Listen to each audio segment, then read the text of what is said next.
How Will You Measure Your Life by Clayton Christensen, James Alworth and Karen Dillon. Now, the main author was somebody who lectured in HBS, Harvard Business School, and he tries to outline principles that he could live by from both work and out with work. So one of the things is that you can't just pay people more.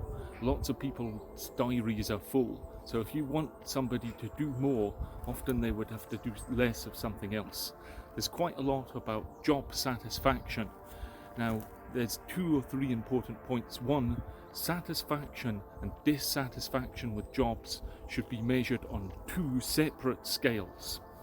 Hygiene factors, things like status, compensation, job security, work conditions, company policies, and supervisory practices.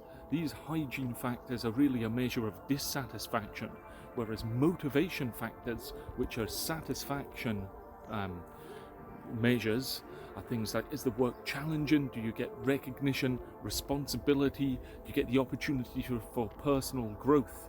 And do you feel like you have made a meaningful contribution? And a lot of motivation arises intrinsically within the person. But if you compare somebody who's motivated and somebody who is not motivated, one of them will go home feeling joyous, they've achieved something, and they'll be back for more the next day. So they will actually be more productive as well.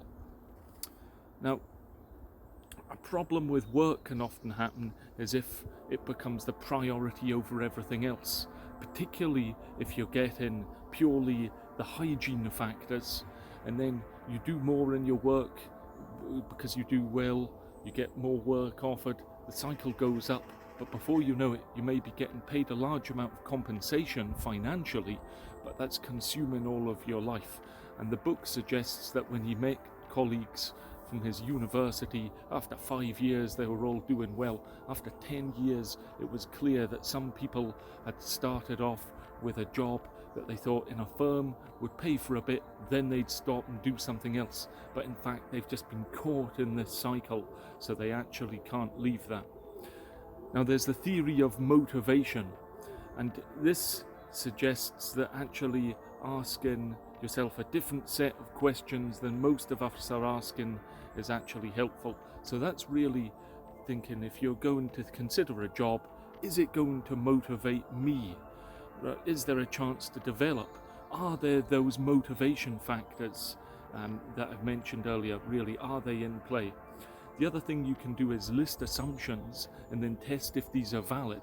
So if you have got a new job in a startup, for example, and they say they're wanting to support also charity work in Ethiopia, for example, you could think, well, how many other startups that size have gone on to actually support charities elsewhere? Now, it may be they want to do something, and they genuinely do, but when the startup develops a bit further, that they actually don't. So there's a resource allocation process which can determine, which you can look at a strategy with. So you have a strategy, and only when resource is allocated to fulfill that strategy does it become meaningful. When we're talking about strategies, often you've got a deliberate strategy, we will go in this direction, but then an emergent, a new strategy, a new opportunity appears, and really being able to have both of them is important. Thinking a bit about short and long-term goals in a company, quite often even an individual will have a balance to make, and they've got a short-term goal, and the long-term goal may have a different priority. If you think across a larger department or a large business with multiple departments, just be aware that each individual place may have its different short and long-term goals. So a successful strategy for a company may actually be abandoning the first strategy that they put out, because what we find is that if you look at successful companies, often their first or second or third things that they're trying don't work, and it's only further down the line do they get a viable strategy and a product, for example, launch that could actually work. And what we're thinking about here is good and bad capital, it can be called. So when you're investing in a new company, what you're really aiming to do is get growth. When you've got an investment and a company, really there's two things. There's one, growth, and the second one is profitability. So there was a cat going past. And what you need to do is balance here. So when it's starting out, an investor really should be pushing hard to say, okay, show me profit. And then when it's like, and we're not that bothered about growth, we want to get a viable strategy that actually works. However, when the company's then got the viable strategy, the investor should be pushing for profit, because they've got something that works, then they want a cash in, they want to get the profit, and they also need to be patient then for growth, because they know that it will grow. This is difficult if you've got a big company, and the main example is Motorola, who had a failed product, and it was called Iridium. And basically, because they had so much capital and power behind it, they could say, we'll scale up, we'll grow this. Look, it's doing well, it's made a call from Everest to somewhere else, although you have to then be outside a house to receive the call. But the point is, they had it the wrong way round, because they thought, we'll get growth and then we'll get profit. And because they were a big company, they had a lot of money to throw at this. So they could keep throwing money and before it's really tested in a true viable strategy. Just in general, don't think you know what other people want. Think carefully about exactly what they want and exactly the job they want you to do for them. And that also goes with your personal life as well. When thinking about a company's capabilities, you can really, and a capability being what they can and can't do, there's three factors: resources, processes, and priorities. And when discussing a process, this book mentioned a lot about the risk of outsourcing, because it's tempting to outsource something, and the example I think was Dell computers being outsourced overseas to Asus, I believe, and they initially started by making one chip, and then soon they actually made the whole computer, and then finally they set up a rival company. Now, Dell managed to survive, but the point is that Dell in that point had lost control of the process. So the process is understanding how something actually will be done. And when you take this about your family home, then you need to try and teach your children a process so they can solve things. And often there's the process and the big overlap with culture. Now, culture is like running on autopilot all the time in work, in your family life. And what you'll find is that it's something that needs to have a deliberate thought about to be put in the correct direction. If you don't consciously and consistently build it and reinforce a positive culture at the early stages, it'll slide and one will form that may not be what you're wanting. So at home, for example, if you allow your children to be disrespectful a few times, that will slowly build up and that will set a culture which is then extremely difficult to change. And thinking about how life works, you don't just have suddenly a warning sign saying big decision coming, stop, think carefully. You've got lots of small decisions, and it's how you deal with these.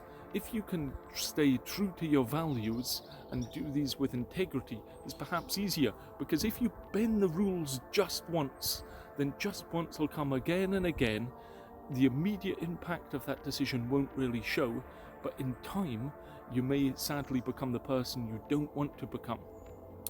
So be aware that it isn't that you're making the bad decision on purpose, but if you can really think about your values and what matters, that's extremely important. Now, marginal costs is mentioned in this book, and the example is Netflix versus Blockbusters. Now, Netflix, before it had its live streaming, actually posted DVDs, and this overcame an issue because Blockbuster actually made 70% of its fees from people who were late returning the video to the video store. So Netflix put that on its head and thought, well, if people don't like returning stuff, that suits us fine. We don't have to pay the return postage as quickly, because they had packages where you could rent 1 or up to, I think, 3 DVDs a month. So if you're using it all the time, they're paying for postage. If, however, you're keeping it in your room, not watching it, Netflix is happy with that. So then Blockbuster were aware of this business model, and they made a few errors because they compared it to what they have got at the moment. So they didn't think of the bigger picture here, and really the Blockbusters followed a principle that most courses in finance and economics suggest that's when evaluating alternative investments, we should ignore sunk costs, fixed costs, and just purely think about the new costs based on the potential revenues and the margins. Now, at that point, Blockbusters looked at Netflix and thought, this is a meaningless, small amount of money. There's no point in us focusing our efforts on this. And then they thought, well, if we did, we'd also be taking customers away from our existing stores. What happened? Several years later, customers went away from their stores anyway, and Blockbuster sadly shut. But this is another example of marginal thinking. So you're not looking at the longer picture. So remember about purpose. I like to speak about purpose, but there's 3 parts to purpose this book is suggesting. Likeness, and that's the likeness of a company is what the key leaders and employees, they're all buying in to the vision of the end product. The second part is commitment. You need both the management and the employees to be committed to developing and producing or delivering that end product. And the third part of purpose is suggesting our metrics, so you can actually measure objectively how things are going. So a company should never leave their purpose to chance. It needs deliberate thought. And just remember, at times we're constrained in the capacity of our minds and we don't see the big picture. So really, if you can take time to figure out the purpose of your life, it may be the most important thing that you ever do. I genuinely hope you found that helpful. Feel free to like, subscribe, and I hope to see you all next time. If you comment, I'll get back to you. Do take care.